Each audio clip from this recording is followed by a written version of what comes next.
Dan bahkan kita sudah ngitung potensi layoff-nya ketika ini diterapkan secara tahunan, artinya secara 12 bulan, itu ada potensi layoff itu sampai 1,2 juta. Trump tuh curang sebenarnya. Jadi Trump tuh cuma menghitung untuk perdagangan barang. Jasa itu kita defisit ke Amerika.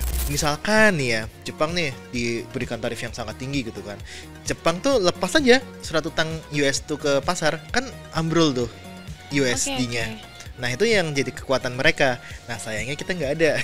Makanya kita sebut Indonesia itu sudah memasuki masa gelap. Jadi Indonesia gelap tuh ada. Dan salah satunya dari sisi daya beli kita.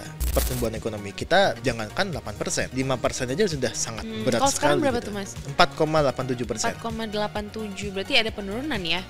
Ada penurunan dari 5,11, sorry, 5,11. Itu wajar nggak sih Mas? Enggak. Makin ngobrol sama Mas Huda makin kayak kebuka gitu dan makin wow ternyata Pesimis kondisi ya? kita tidak sedang baik-baik saja guys.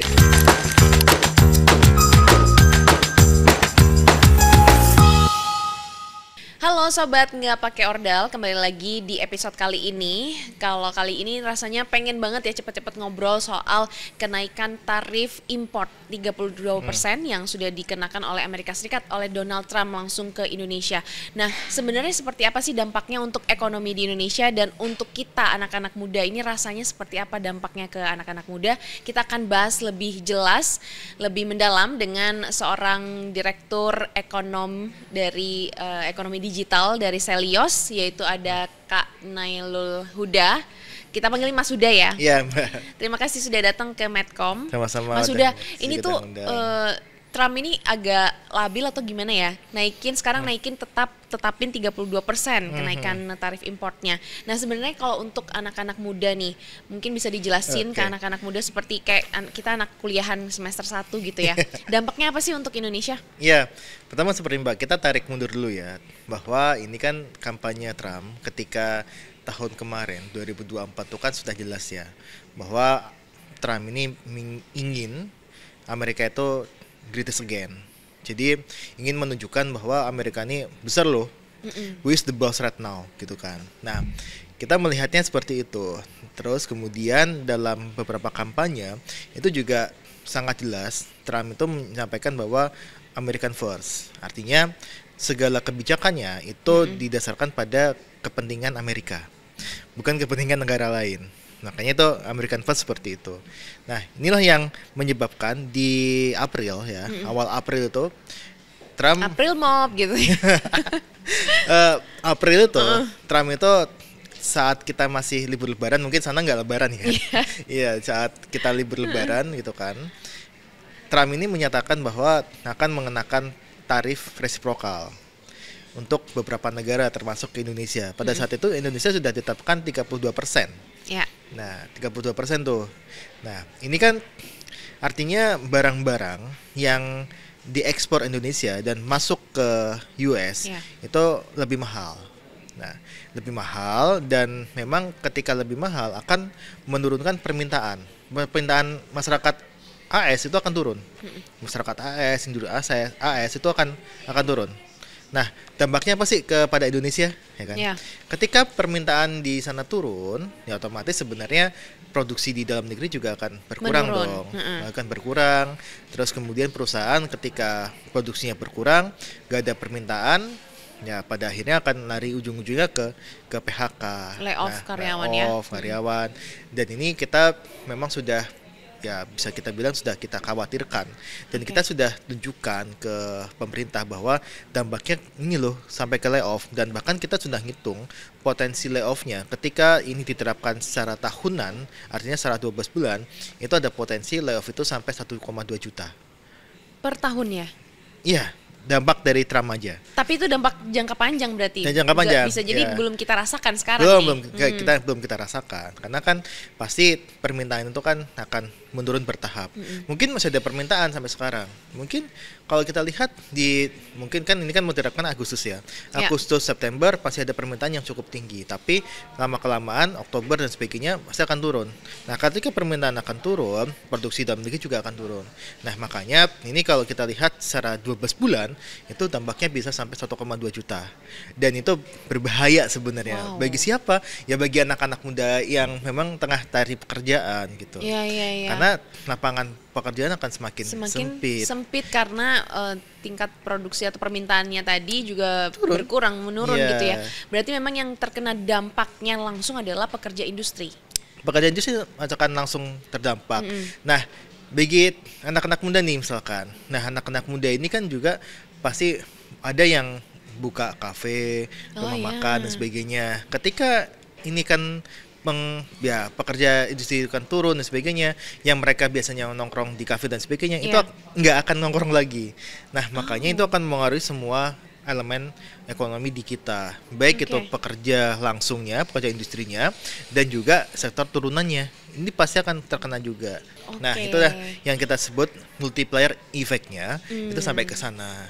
Nah, ini Wow. yang kita lihat ini akan berdampak juga nih kepada ya anak-anak muda yang ya mungkin dia mau bangun Bisnis baru bisnis gitu baru ya. gitu kan, rumah makan atau kafe itu pasti akan terdampak juga. Makanya ini dampaknya panjang, Mbak. Bukan cuman ke industri doang nih, tapi yang dampak langsungnya ke industri ya. Tapi dampak turunan ini yang nggak kita harapkan gitu. Oke, tapi memang 1-2 hari ini setelah Trump bicara soal kenaikan tarif yang 32% untuk Indonesia, dari pemerintah kita sendiri memang tidak banyak komentar ya, karena dari Menko Perekonomian Erlangga sedang ada di Washington Yeah. untuk proses negosiasi. Sejauh ini Indonesia seperti apa sih negosiasinya? Memang tidak jadikah yang 512 sekitar Komoditas, ya.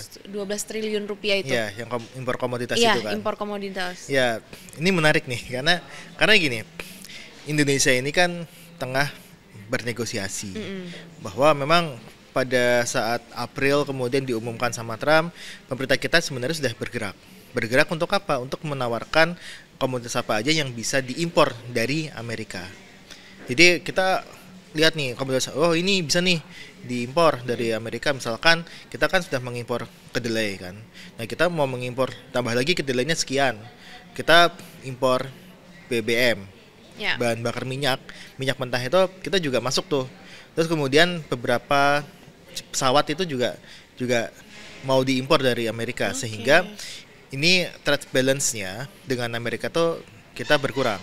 Dan ini yang kan sebenarnya kan gini, Mbak. Si Trump ini kan dia ketika menetapkan itu kan cara pikirnya kan sederhana. Nah, masalahnya adalah ini kan nego istilahnya Pak Presiden itu kan pakpok, strategi pakpok.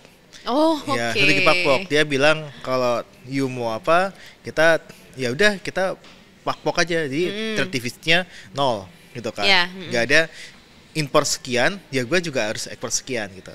Itu strategi pakpok gitu kan. Nah, tapi masalahnya adalah ketika di strategi pakpok itu jalannya Indonesia itu nggak jelas. Gak Maksudnya jelasnya gini, karena kita kan ada BRICS juga. Kita oke, ikut BRICS. pihak mana nih, memihak yang mana gitu Ya, maksudnya? sedangkan ini lagi ada perseteruan antara Amerika sama BRICS. Iya, kan. betul. Nah, terus kemudian rencana impor kita untuk pesawat itu juga kita ada juga rencana membeli pesawat dari negara lain, ya kan? Artinya Amerika ini nggak melihat Indonesia serius nggak sih nih mau beli pesawat kita nggak sih gitu kan? Iya. Katanya lu mau beli pesawat kita, Tapi kok menawarkan Iya. ke negara lain, pesawat dari negara lain, itu sebenarnya serius nggak gitu kan? Nah, makanya ini yang menjadi ya kalau saya bilang sebenarnya jalan yang tidak tepat gitu kan, bahwa Oke. ketika you mau bernegosiasi gitu kan, tapi you malah karena Indonesia juga mungkin pikirnya mau semuanya yang menguntungkan Indonesia tentu saja Iya, kan. semua negara seperti itu. Iya. Jadi berada di kanan atau kiri juga nggak jelas gitu. Iya. Jadi mungkin ya abu-abu lah ya. Iya, abu-abu. itu yang dibaca oleh Trump sehingga dia ya udah tetapkan seperti itu gitu Tapi ya. seperti itu, berbeda dengan Vietnam. Hmm. Vietnam karena memang ketergantungan ekspor Vietnam ke Amerika itu sangat tinggi, makanya dia all in tuh, kalau bahasa sekarang itu all in deh gue ke Amerika gitu kan. Iya, Dia iya, nggak iya, iya. bernegosiasi dengan negara lain, artinya ya Vietnam kan juga nggak ikut Jelas BRICS ya. kan. Dia Dampaknya jelas ke Vietnam berapa tarif? tarif turun dari 40-an persen itu menjadi 10%. Sorry, Oke, 20%. berarti memang tinggal menunggu negosiasi Indonesia dengan pemerintah Indonesia dengan pihak Trump saja nih ya berarti ya. Asalkan ya tadi ini kan misalnya Tapi gini. gimana Indonesia udah gabung BRICS dan kemarin juga udah Nah, ke forumnya gitu. ya kan deklarasi bersama kan. Makanya muncullah surat cinta itu sebenarnya, Mbak. Iya, itu pemantiknya. Pemantiknya. Ya, apalagi kan di surat cinta itu kan dia bilang kan kalau Indonesia melakukan tindakan yang istilahnya tidak bersama dengan Amerika bisa tambah lagi loh. Dan itu sangat jelas Trump sehari sebelumnya atau beberapa hari sebelumnya dia menyatakan marah dengan pernyataan anggota BRICS kan. Nah, inilah yang memang menjadi penyulut surat cinta tersebut bahwa benar. Indonesia tuh gimana sih katanya mau negosiasi tapi kok malah ikut sana gitu kan. Bahkan ada Trump juga menyatakan di suratnya untuk Indonesia kalau bisa bangun pabrik di Amerika. Memungkinkan nggak sih itu? Kalau dari kacamata ekonom. Nah, ini kita kembali lagi ke national security. National security kan American first dan sebagainya kan alasannya Trump kan. Dan ketika itu bilang bahwa ya kalau bisa pabrik-pabrik yang ada di luar itu balik lagi ke Amerika. Karena kita lihat sebenarnya memang banyak pabrik yang sudah eksodus dari Amerika. Dia keluar dari Amerika karena gajinya yang sangat tinggi sekali dan sebagainya. Operasionalnya mahal ya. Mahal, sedangkan di negara lain dia gajinya rendah sebagainya, seperti di Cina misalkan atau di Vietnam gitu kan. Nah, makanya Trump ini sebenarnya dia tuh kan karena dia sederhana. Dia menetapkan tarif dan bilang kalau you mau murah, ya udah bangun pabrik di kita aja gitu. Karena kan nggak kena tarif impor kan. Nah, itu cara berpikirnya Trump. Jadi sebenarnya simple kalau kita ngikutin. Tapi Trump itu orang yang memegang kata-katanya sendiri nggak sih? Tuh. Misalnya kita ngikutin nih bangun beneran pabrik. Ya. Kira-kira dampaknya? Ya, mungkin itu bisa berkurang. Tapi kan kayak lagi pabrik itu kan bukan dibangun oleh pemerintah. Tapi oleh swasta kan. Swasta mau nggak di situ? Bagaimana mereka bisa menanggung nggak beban gajinya? Bagaimana operasionalnya? Bagaimana mereka bisa ya tadi pangsa pasarnya bukan cuma Amerika doang kan? Pasti akan ada di negara lain. Seperti apa ada operasional ekspor impornya dan sebagainya. Itu kan yang difikirkan kan, terutama yang untuk gaji itu. Nah makanya ini kalau saya lihat sebenarnya Trump itu nggak mikir sampai sana bahwa untuk memindahkan pabrik itu tidak mudah. Ya dia kan berhitung kalau kita tarif misalkan segini dengan gaji di Amerika besar ya mendingan gua pabrik tetap di Cina misalkan atau di Vietnam misalkan tapi kita dapat tenaga kerja murah gitu kan. Nah ini yang dipikirkan oleh jadi memang perusahaan. Trump itu berpikirnya pendek ya. Karena mungkin tersulut emosi, sederhana ya, sederhana. Itu kata lebih halusnya. Nah, tapi menurut Mas Huda nih sejauh ini apa sih sebenarnya yang sebaiknya dilakukan oleh pemerintah Indonesia untuk meringankan tarif itu? Supaya paling nggak at least tidak merugikan negara, tidak membuat banyaknya PHK atau sempitnya lapangan pekerjaan. Ya. Yang pertama adalah pasti kita berbeda dengan Vietnam. Ketergantungan ekspor Vietnam ke Amerika itu sangat besar. Artinya memang kita nggak boleh all in seperti Vietnam lakukan gitu kan. Kita harus ada ya kemandirian bangsa lah. Kita nggak boleh, Vietnam itu kan dia menolkan barang-barang dari Amerika, persen tarifnya ya. Dia yaudah ayo kita datang ke sini barang-barang Amerika sehingga barang-barang Amerika dia ekspor ke Vietnam itu lebih murah. Nah di Indonesia nggak bisa seperti itu juga sebenarnya. Kita harus ada proteksi juga melalui berbagai macam inilah kebijakan. Nah yang kedua adalah kita melihat bahwa ini kan Amerika ini kan memang pangsa pasar yang besar. Bahkan si klaimnya Trump itu dia bilang the greatest market in the world. Jadi dia the largest market in the world. Jadi pasarnya tuh besar. Nah, kita melihat pasar potensial lainnya. Kita ekspor barang tuh bukan cuma ke Amerika aja, tapi ke Amerika Latin misalkan yang tengah tumbuh cukup tinggi, kemudian untuk yang pasar Timur Tengah atau bahkan pasar Afrika Utara gitu kan. Afrika Utara tuh cukup bagus sebenarnya. Nah, makanya ini adalah mencari diversifikasi pasar ekspor. Yang ketiga, penguatan industri dalam negeri. Artinya adalah ya ketika kita tidak bisa untuk ekspor ke Amerika dengan lebih banyak, ya artinya kita harus menumbuhkan nih permintaan dalam negeri seperti apa. Bisa jadi ya barang-barang yang kita bikin jadi dinikmati oleh masyarakat di dalam negeri kita gitu kan. Ini yang dilakukan. Nah, yang keempat adalah memang kita sempat menyarankan untuk membangun koalisi. Nah, tapi koalisinya itu yang juga harus pintar gitu kan. Jangan sampai ini Trump lagi ribut sama BRICS, kita ikut koalisi BRICS. Ya, itu yang menjadikan ya trigger kan sebenarnya kan. Nah, kita harus pintar-pintar mencari koalisi. Koalisi untuk apa? Koalisi mungkin di luar BRICS dan sebagainya yang bisa kita ajak ngomong gitu kan, sehingga ini bisa memunculkan kekuatan baru. Berarti gitu. Berarti Mas Huda menyatakan kalau Indonesia gabung BRICS itu sebenarnya keputusan yang tanda kutip salah gitu. Ya, sebenarnya bukan tanda kutip atau salah merugikan ya. Malah. Bukan merugikan juga sebenarnya. Kita melihat sebenarnya kekuatan BRICS itu sangat tinggi, ya kan. Nah, tapi masalahnya adalah ini kan masih ada sentimen negatif. Makanya ini kan masalah waktu sebenarnya. Gabung BRICS oke gitu. Gabung BRICS atau OECD itu oke gitu kan. Karena kan ada beberapa hal yang bisa dimanfaatkan. Tapi memang ada eksesnya terhadap sentimen terhadap Amerika dan sebagainya. Nah, makanya ini kan harus bisa dikalkulasi sentimen seperti apa, dampaknya seperti apa, sehingga kita gabung mana aja, karena kan prinsipnya negara Indonesia itu kan politik bebas aktif, non-blok, ya kan. Nah, itu kan selalu diterangkan kita SD, SMP gitu kan. Nah, itu sampai sekarang juga kan. Sampai sekarang ya. Sekarang nah, makanya ini yang kita lihat seharusnya itu yang dibawa. Tapi itu juga yang dipertanyakan oleh pihak kontranya dari Amerika ya, pihak China. Itu posisi Indonesia tuh sebenarnya di mana sih, mendukung ke arah Tiongkok atau ke Amerika? Ya. Nah, kalau dari pihak Trump sudah mempertanyakan itu kan sebenarnya ya. Nah, kalau kita lihat sebenarnya, kalau saya lupa survei dari mana ya, saya pernah baca gitu bahwa ya masyarakat Indonesia dan memang secara bisnis pun banyak yang menyatakan lebih dekat dengan China. Lebih dekat dengan Tiongkok dibandingkan dengan Amerika. Karena kita tidak punya sejarah kedekatan dengan Amerika sebenarnya. Vietnam walaupun mereka perang gitu kan ya, Filipina itu lebih dekat dengan Amerika, tapi di Indonesia itu lebih dekat dengan China gitu. Kalau di eranya Prabowo sendiri, kalau menurut Mas Huda? Hampir sama sebenarnya. Karena kan Prabowo kan juga ya sebenarnya yang dibangun sama pemerintahan sebelumnya itu kan dia adalah China banget kan. Kita apa dari China, Tiongkok, kereta cepat dari China, sebagainya gitu kan. Nah, makanya ini memang terbangun persepsi seperti itu. Dan saya rasa karena temanya melanjutkan gitu kan. Temanya Prabowo kan melanjutkan kan. Benar. Melanjutkan kan. Nah, itu mungkin tidak akan jauh beda gitu.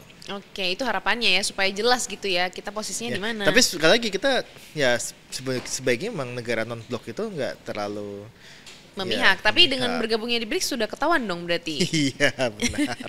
Dampaknya ya itu 32% itu ya. Iya, dampaknya surat cinta itu ya. Iya, surat cinta. Nah, Mas Huda sendiri kan sempat bilang kalau dampak dari kenaikan tarif import atau tarif Trump ini juga bisa berdampak nantinya pada kenaikan-kenaikan di media sosial hiburan gitu ya dari Amerika, misalnya seperti TikTok, Netflix gitu, Spotify. Itu bisa nggak sih berdampak ke situ sebenarnya?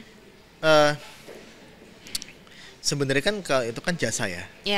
Di jasa itu kan gini, Mbak. Jasa itu kita tuh masih defisit sebenarnya. Makanya ini Amerika tuh curang. Trump tuh curang sebenarnya. Jadi Trump tuh cuman menghitung untuk perdagangan barang. Jasa itu kita defisit ke Amerika. Jadi secara keuangan sebenarnya banyak uang itu larinya yang untung tuh Amerika. Tapi Trump itu dia melihatnya cuman defisit dari perdagangan barang. Perdagangan barang saja yang jasanya padahal kita sangat menguntungkan Amerika gitu ya, karena pasarnya di sini. Di sini, Netflix, dan sebagainya. Nah, saya mengatakan hal tersebut itu kaitannya dengan nilai tukar. Karena apa? Karena kalau misalkan itu lebih mahal nih, misalkan kebutuhan dolar kan akan naik untuk pembiayaan kita ke sana, ya kan. Terus kemudian ketika ya kemarin kan pas April itu kan juga terjadi kebakaran di pasar saham kan. Banyak capital outflow, ya kan. Ketika produksi kita terancam gitu kan, si investor kan bilang, ini ekonomi Indonesia baik-baik aja nggak ya gitu ya kan.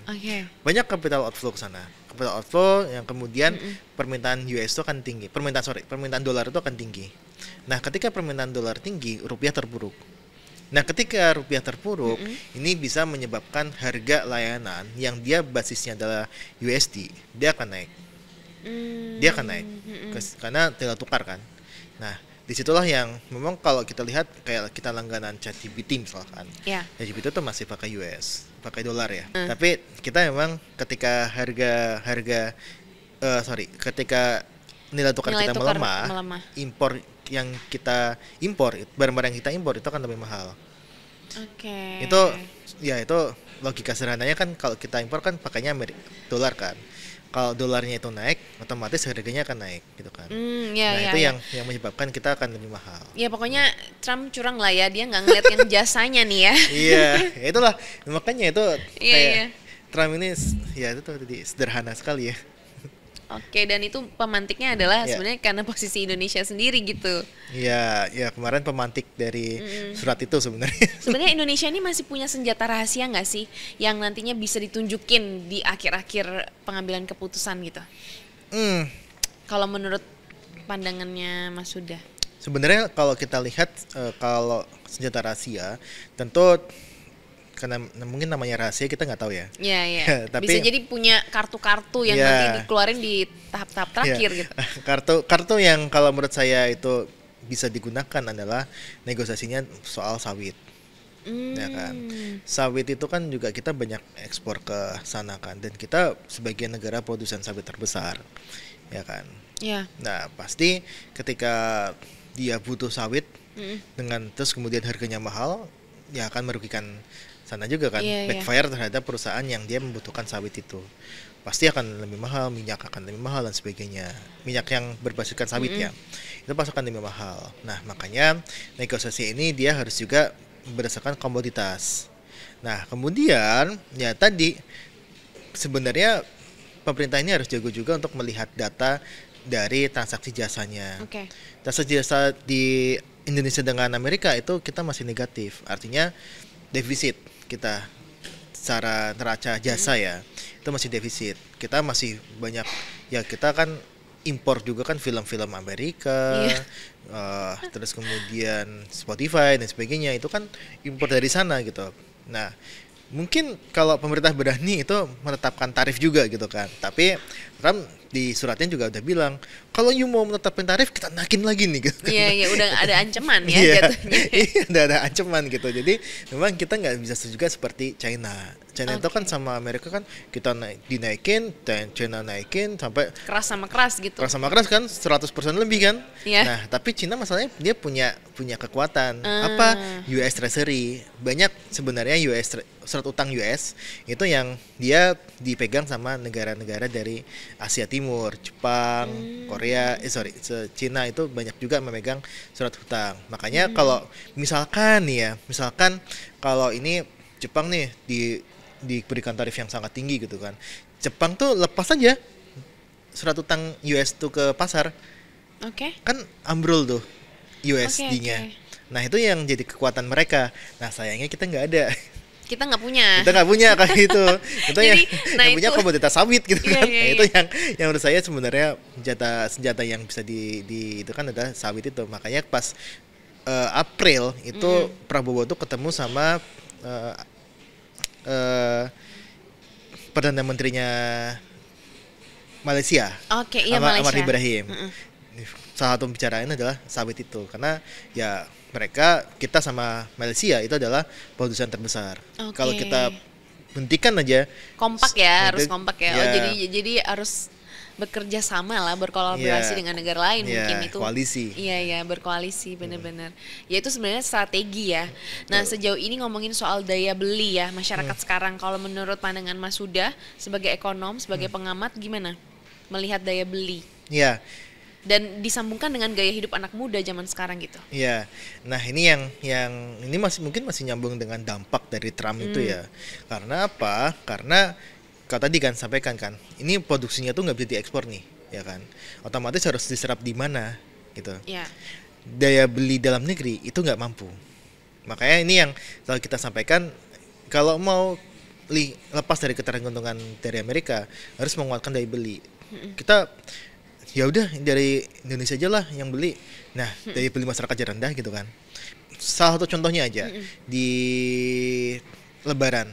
Lebaran itu adalah waktu di mana perputaran uang itu sangat cepat. Betul. Pemudik banyak.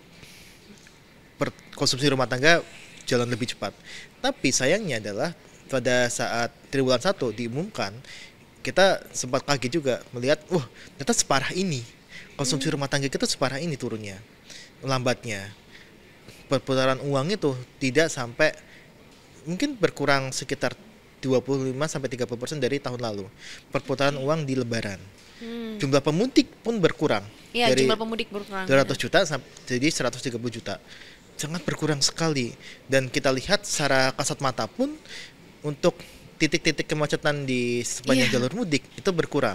Dan juga salah satu indikatornya adalah ketika kita di daerah nih misalkan gitu kan, di daerah itu biasanya kalau jualan itu kan bukan bakso sama mie ayam ya.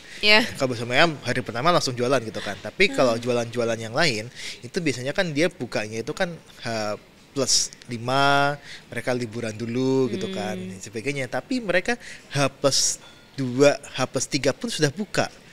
Dan artinya apa? Artinya mereka butuh gitu. Butuh berjualan saat itu juga. Karena apa? Karena ya mereka pendapatannya berkurang gitu. Nah, makanya ini yang kita sebut ya data-data lapangan ini harus dilihat secara komprehensif. Makanya kita sebut Indonesia itu sudah memasuki masa gelap. Jadi Indonesia gelap tuh ada, dan salah satunya dari sisi daya beli kita. Daya beli masyarakat sekarang ya? Iya. Oke, apakah ini bisa menyebabkan ketakutan juga untuk masyarakat yang atau anak-anak muda yang pengen mulai bisnis baru gitu? Salah satunya kalau anak muda bisnis baru itu kan dia butuh permintaan. Permintaannya harus terbentuk dulu nih di awal. Seperti apa sih permintaan? Permintaan itu kan kalau nggak bikin promo dan sebagainya, itu kan ya mereka pemasaran lah istilahnya.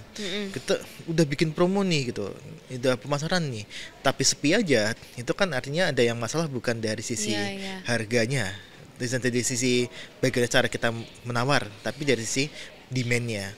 Nah, ini yang ditakutkan sebenarnya. Ketika demand-nya rendah dan sebagainya, orang itu cenderung untuk mengkeep uangnya dan sebagainya.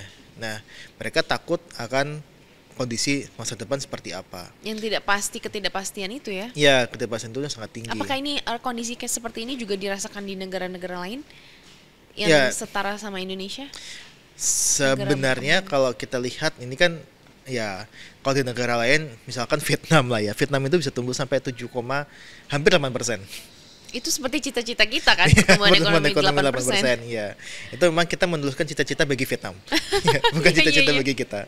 Jadi itu kalau Vietnam itu tumbuhnya sampai situ.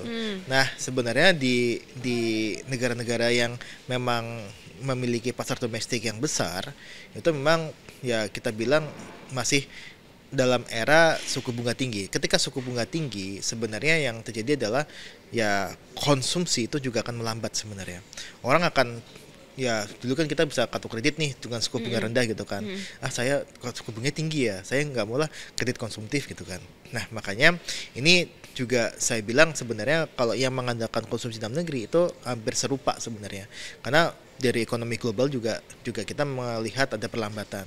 Nah, inilah yang kita sebutkan Mbak sebenarnya. Daya beli di Indonesia ini ketika ya memang rendah, ini yang berbahaya adalah domestik kita. Karena konsumsi rumah tangga itu menyumbang 50% dari pembentukan PDB kita. Nah, ketika 50% ya? 50%, ketika konsumsi rumah tangga daya beli kita melemah, otomatis pertumbuhan ekonomi kita jangankan 8%, 5% aja sudah sangat berat kalau sekali. Kalau sekarang berapa gitu. Tuh Mas? 4,87%. 4,87, berarti ada penurunan ya? Ada penurunan dari 5,0 sekian gitu dibandingkan dengan sekarang. 5,11 sorry, 5,11. Itu wajar nggak sih Mas? Enggak. Tapi ini memang sangat tidak wajar ya kondisi sangat sekarang. sangat tidak wajar. Kayak kita kemarin itu sebenarnya di Celios itu sudah memperkirakan itu ada di angka 5%, 5,00%. Nah, karena kita lihat ada perlambatan, tapi masih bisa tumbuh lebih tinggi dibandingkan triwulan yang lalu. Nah, tapi kita lihat kaget juga kok triwulan 1 kok 4,87 gitu kan. ini apa sih yang salah? Ternyata daya beli kita menurun. Keyakinan konsumen itu turun loh, melemah loh.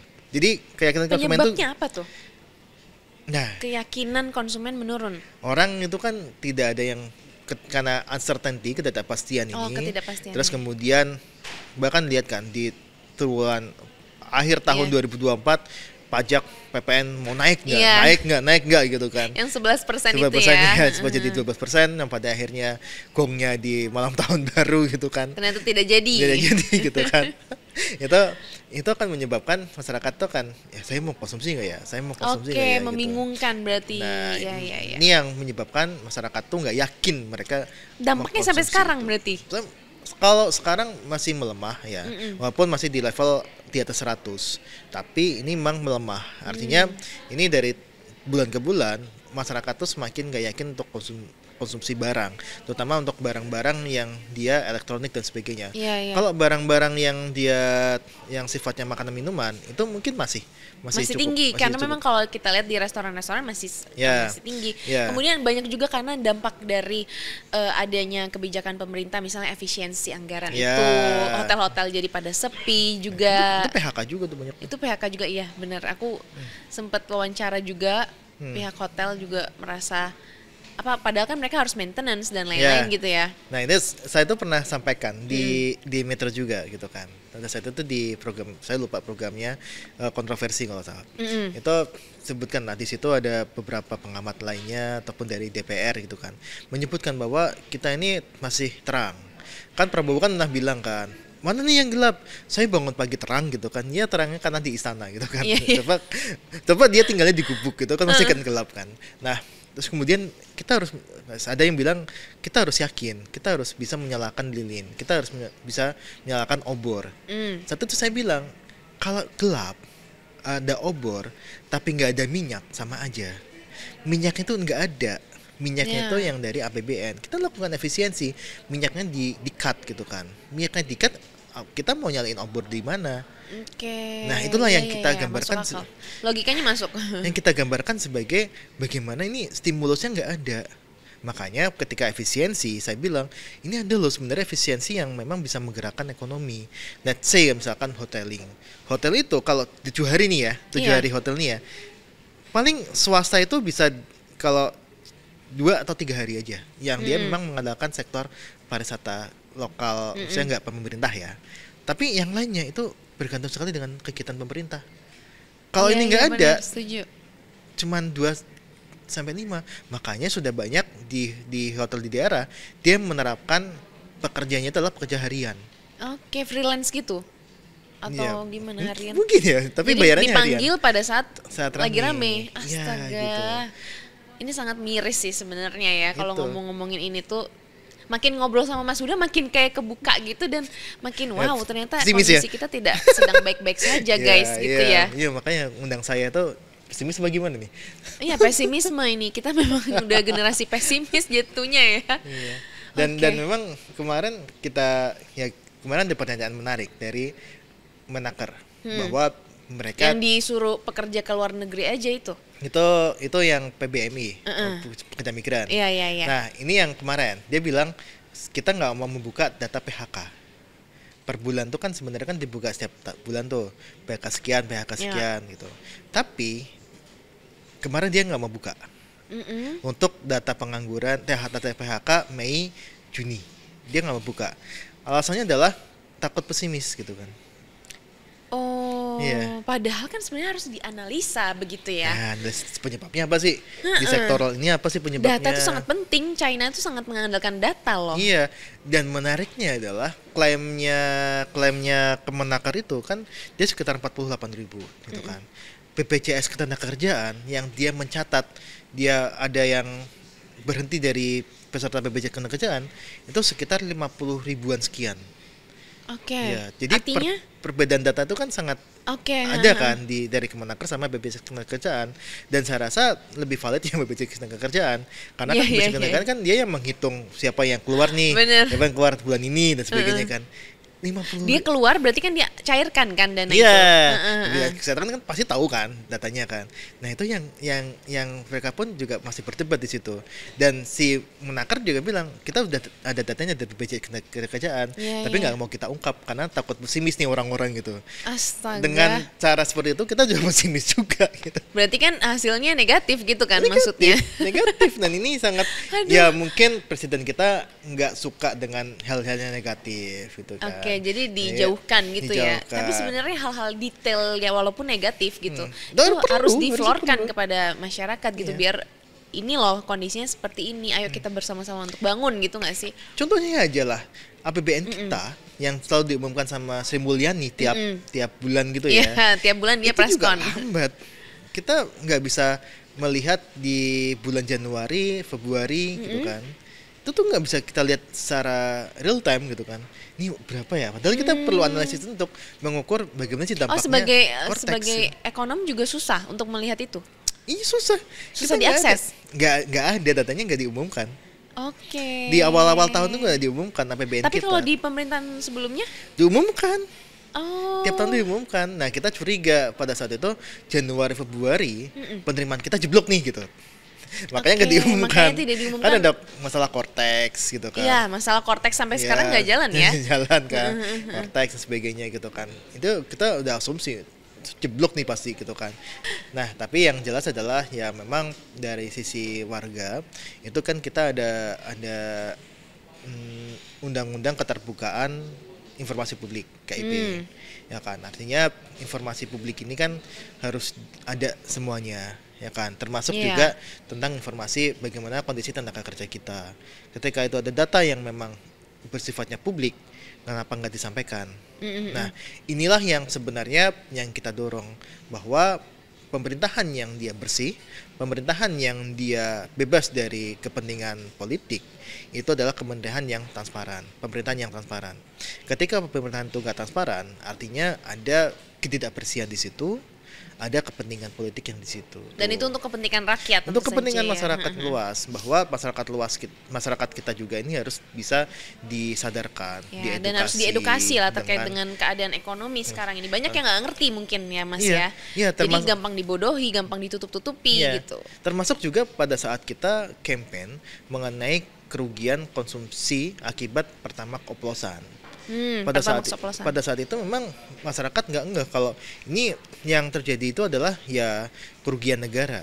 Tapi kita hitung di situ kerugian konsumen itu berapa. Ya, Nah, ternyata besar juga. Besar juga kerugian konsumen tuh. Kita tuh menanggung sekitar 17 triliun per tahunnya. Itu karena ada pertamax oplosan yang ditanggung oleh masyarakat secara langsung dengan membayar Oh my pertamax God, lebih berarti mahal. salah satunya kita nih yang ngisi-ngisi Pertamax nih. Iya, itu yang jadi, dan kita kampanye itu terhadap masyarakat agar masyarakat tuh aware terhadap Iya, masalah-masalah iya. korupsi, masalah ekonomi dan sebagainya, sehingga masyarakat itu punya wawasan yang cukup agar ini kita lagi kritis loh, Benar-benar. lagi krisis loh. Campaign itu penting ya, Mas. Sudah Penting. aku dukung. Aku dukung. Ya, ya ini salah satunya Iya. lewat media seperti ini, medsos Iya, seperti ini betul. yang kita hadir dan sebagainya. Kita sama-sama menyuarakan bahwa ini loh yang terjadi, ekonomi kita tuh seperti ini, Oke. bukan ekonomi dengan bumbu yang manis, Ya, ya, tapi ya, ekonomi benar. yang memang kita itu kan bukan berbicara dengan data, tapi data berbicara. Jadi data Faktanya berbicara ya. apa, ya kita sampaikan. Itu yang kita Dorong selama ini. Oke, Mas Dan kita Huda. lakukan seperti ini. Ya, Mas Huda, aku tertarik nih ngomongin kenapa Mas Huda mau masuk ke bidang ekonomi.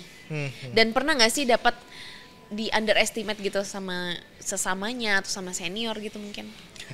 Ya, sebenarnya seperti ini. Kalau tertarik dengan di bidang ekonomi dan sebagainya, memang kalau kita lihat kan ya tahun 2014-an ketika mulai awal gitu kan, itu kan banyak sekali anak-anak muda yang tergabung di lembaga penelitian. Saat dulu saya di Indef gitu kan. Oke. Banyak sekali kan yang bergabung di sana. Itu fakta yang memang harus kita ungkapkan gitu kan, bahwa saya Bima itu adalah dari Indef. Pada saat itu kita melihat bahwa ini anak-anak muda ini harus didorong juga untuk punya suara yang sama tentang apa sih ekonomi kita seperti apa dan sebagainya. Kita harus banyak menyuarakan untuk anak-anak muda, anak seumuran kita gitu kan, untuk bahwa ini loh kondisi ekonomi kita, ini loh kondisi ekonomi global dan sebagainya, ini loh daya beli kita gitu kan. Nah ini yang sebenarnya mendorong bahwa ya di kampus sebenarnya kita juga sudah aware terhadap hal itu. Nah ketika masuk ke lembaga penelitian kita mempunyai kesempatan yang lebih luas. Nah kita harap bahwa bukan hanya yang belajar ekonomi saja yang paham, tapi masyarakat yang awam pun itu juga harus paham dengan kondisi ekonomi yang ada. Makanya ini jadi salah satu motivasi itu ya teman-teman muda saya, Bima dan sebagainya itu masuk pada ranah ekonomi ini gitu. Sejauh ini ada tantangan nggak? Ya, kalau sebenarnya tantangannya adalah memang di literasi masyarakat kan nggak sama kan, dan kita memang gimana caranya menyampaikan itu ya dengan bahasa yang mudah. Iya, gitu kan. Iya betul. Kalau tadi kan kita berbicara mengenai multiplier effect dan sebagainya, itu kan mungkin ada yang ketinggian, tapi sebagian besar tahu general gitu kan, general gitu kan. Tapi ada beberapa kata-kata memang yang di ekonomi itu masih sangat tinggi gitu kan. Misalkan equilibrium dan sebagainya itu kan masih sangat tinggi sekali katakan. Itu aku juga nggak ngerti. Berarti memang harus ada diibaratkan apa supaya bisa paham gitu. Bisa paham, dan itu menggunakan pilihan kata-kata dan memang ini yang tepat. Terus kemudian tantangan lainnya adalah ya ketika kita berbicara kritis di depan gitu kan, tentu ini nggak banyak yang nggak suka gitu kan. Nah ini dia nih. Nah itu banyak yang harus ada ordalnya ya itu ya. Iya. Menurut Mas Huda ordal itu penting nggak sih? Orang dalam itu penting nggak? Kalau untuk speak up nih, kita mau speak up, tapi kita di backing sama ordal yang kuat gitu. Jadinya kan lebih mudah ya kita Iya. Sebenarnya ordal ini kan bukan hanya dari sisi orang dalam pemerintahan ya, tapi kita memang kalau kita lihat banyak lah sebenarnya senior-senior pemerintahan yang juga ya mendukung kita juga gitu kan. Banyak juga sebenarnya ya senior-senior kita yang ada di pemerintahan nih, di tim asistensi, ahli dan sebagainya. Itu kita juga ada di situ. Nah, memang kita jadikan teman diskusi. Makanya kan teman diskusi dari orang dalam inilah yang sebenarnya kita banyak mengambil insight juga bagaimana sih pemerintahan sebagainya. Terus kemudian kita juga bisa sampaikan juga keluh kesah seperti masyarakat seperti ini, bagaimana pemerintahan menyampaikannya ke pucuk tertinggi gitu kan. Karena saya pun sebenarnya dulu mantan ordal. Mantan ordal? Ya. Wow, ini menarik nih. Ternyata Mas Huda mantan ordal. Iya, saya dulu ada kerja di kantor staf presiden. Adanya kan memang saya di situ juga ya memberikan informasi ke pemerintah apa sih yang jadi dan sebagainya, dan itu kita juga berdiskusi dengan kawan-kawan yang di luar. Nah sekarang posisinya dibalik, saya yang di luar. Itu kan. Nah ada beberapa teman yang juga masih di dalam dan sebagainya yang kita berdiskusi. Nah makanya ini dibutuhkan sebenarnya orang-orang yang mau berdiskusi. Tapi masalahnya adalah orang-orang yang tua, orang yang memang tidak memandang ekonomi muda itu jadi sebagai yang kritis ya, itu sebagai ancaman dan sebagainya, itu juga cukup banyak gitu kan. Makanya dalam beberapa kesempatan mungkin orang-orang yang udah kritis gitu sudah tidak mempunyai kesempatan lagi untuk bisa ngobrol secara resmi dengan pemerintah gitu kan. Pak Faisal Basri almarhum gitu kan, lu kan sangat kritis sekali gitu kan. Dan dia juga ya pasti akan ada sentimen negatif juga dari pemerintah gitu kan. Kalau Mada Cering nggak usah lah ngundang beliau gitu sebagainya gitu kan. Lebih kecenderungannya seperti itu ya pemerintah sekarang ya. Sekarang pemerintah dulu juga sama kayak gitu juga. Sama tapi juga. Pemerintah dulu tuh lebih mendengarnya lebih baik lah. Kalau pemerintah sekarang tuh memang udah satu perintah satu itu. Iya, karena kan komando juga kan. Nah, dan karena kan bilang kan ya tadi saya bilang itu bangun-bangun cerah nih gitu kan. Itu yang dimau sama pemerintah sekarang gitu kan, padahal awan mendung itu di luar gitu kan. Nah ini yang kita baca sebenarnya anak-anak muda itu jadinya acuh tak acuh. Dan sebenarnya saya sangat salut dengan pergerakan anak muda sekarang sebenarnya Mbak. Karena apa? Karena sekarang kita tengah mendorong untuk yang kelas menengah ini. Kelas menengah ini adalah kelas yang saya ini termasuk kelas menengah ya. Kayak hampir di ruangannya sebenarnya kelas menengah. Kelas menengah ini yang kita dorong untuk bisa lebih kritis lagi. Makanya kemarin muncul gerakan Indonesia Gelap, muncul gerakan demo dan sebagainya yang dimotori oleh anak-anak kelas menengah ini. Dan kita sangat melihat oh ini kesempatan yang bagus nih untuk Ya. kelas-kelas menengah ini untuk bisa speak up, bisa bicara dan sebagainya. Karena kalau kelas yang masyarakat bawah itu sudah ditanggung nih sama pemerintah, Bansos. dikasih bansos, Iya. dikasih apa. Kelas menengah kita kelas- digencet. Kelas menengah ini yang kegencet gitu, yang tiap hari kerja, ya kan, yang nggak bisa nabung, bayar transportasi mau dinaikin dan lain-lain Iya. sebagainya. Ini nih yang kena dampaknya nih, dan kita mau Iya. turun kelas gitu ya. Apa sudah turun kelas? Ada banyak masyarakat kelas menengah kita yang udah turun kelas. Jadi share-nya itu adalah semakin kalau yang menengah itu turun, ya kan? Sorry, miskin itu turun, Iya, menengah itu turun, ya. iya. Tapi kelas atas juga nggak naik. Sorry, Iya, kelas, iya. sorry, Stagnan gitu ya? Ya kelas miskin naik, kelas menengah turun, kelas atas naik, itu stagnan. Iya, stagnan, Artinya betul. kelas yang menengah ini nggak ke atas, tapi dia ke malah bawah. turun. Iya. Oke, apalagi kelas menengah ditambah lagi dengan sandwich generation Generation, gitu ah, iya. udah itu ah. Iya, ada UKT kuliah Kasian. mahal dan sebagainya Iya, gitu kan. iya, iya. Oke, Mas Huda, menyenangkan sekali ya tadi perbincangan. Kita masuk ke rapid question. Oke. Mitos atau fakta ya. Jadi aku Iya. sebutin satu kalimat, nanti Mas Huda jawab mitos atau fakta. Ya, boleh berpikir nggak nanti? Boleh Iya. berpikir ya. Oke, yang pertama, Indonesia masih terlalu tergantung dengan dolar Amerika Serikat. Fakta. Fakta sampai sekarang ya. Sampai sekarang masih fakta. Oke, UMKM bisa survive tanpa pasar luar negeri? Mitos atau fakta? Fakta. UMKM kita memang masih banyak bermain di domestik. Di domestik ya. Ekspor UMKM kita sangat rendah sekali.